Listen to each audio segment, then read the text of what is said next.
Utilisation du logiciel Scratch dans le calcul. Dans cette vidéo, nous allons exploiter Scratch avec un programme de calcul. Pour comprendre cette vidéo, plusieurs prérequis sont nécessaires. Premièrement, les priorités opératoires. Deuxièmement, la modélisation d'un programme de calcul par une expression littérale. Comme les autres vidéos sur Scratch, nous allons utiliser la version disponible en ligne. Tout d'abord, il faut bien comprendre qu'il y a de nombreuses façons différentes de faire un programme. Vous pouvez donc avoir d'autres idées en tête qui seront efficaces également. Il ne faut pas hésiter à les tester. Pensez à mettre pause sur cette vidéo pour travailler simultanément avec Scratch.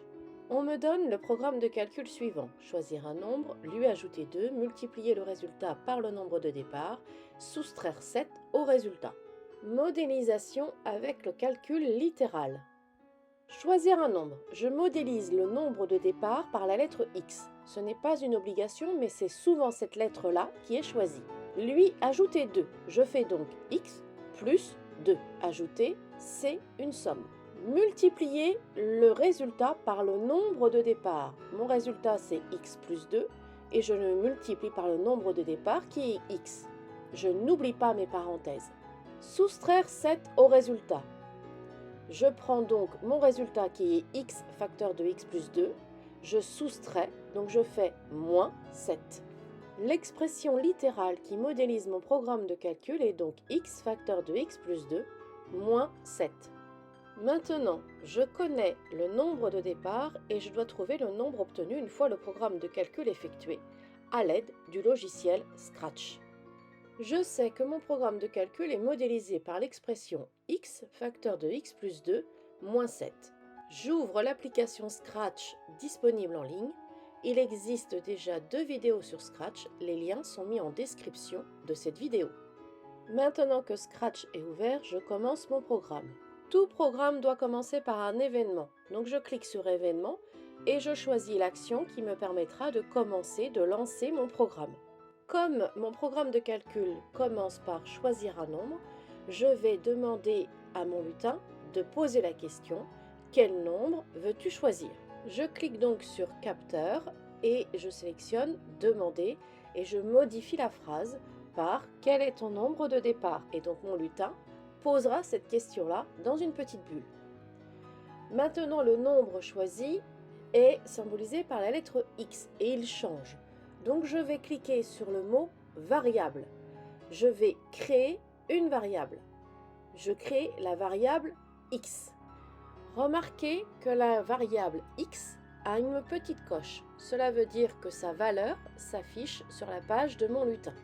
Si je décoche, la valeur disparaît et n'est plus affichée.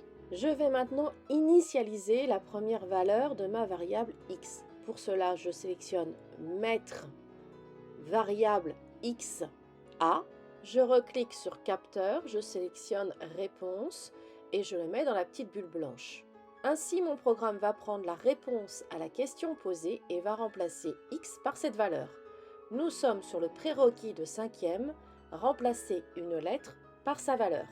Je retourne sur variable, je resélectionne mettre x a et je commence à faire les calculs dans la petite bulle blanche pour calculer la valeur obtenue après avoir fait le programme de calcul.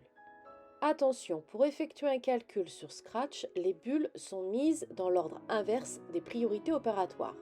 Ici, la première bulle sera la soustraction de 7. Ma plus grande bulle que vous visualisez à l'écran est bien celle qui fait une soustraction avec 7.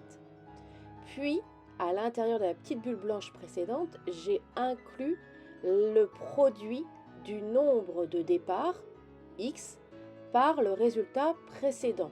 Or, le résultat précédent est obtenu en faisant une somme du nombre de départ x avec 2.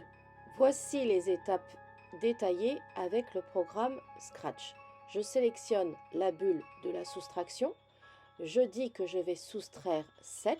Dans la bulle précédente, je sélectionne la bulle de la multiplication. Je multiplie mon nombre de départ, qui est donc la variable x, par le résultat du calcul précédent, qui est une somme. Donc je sélectionne la petite bulle de la somme.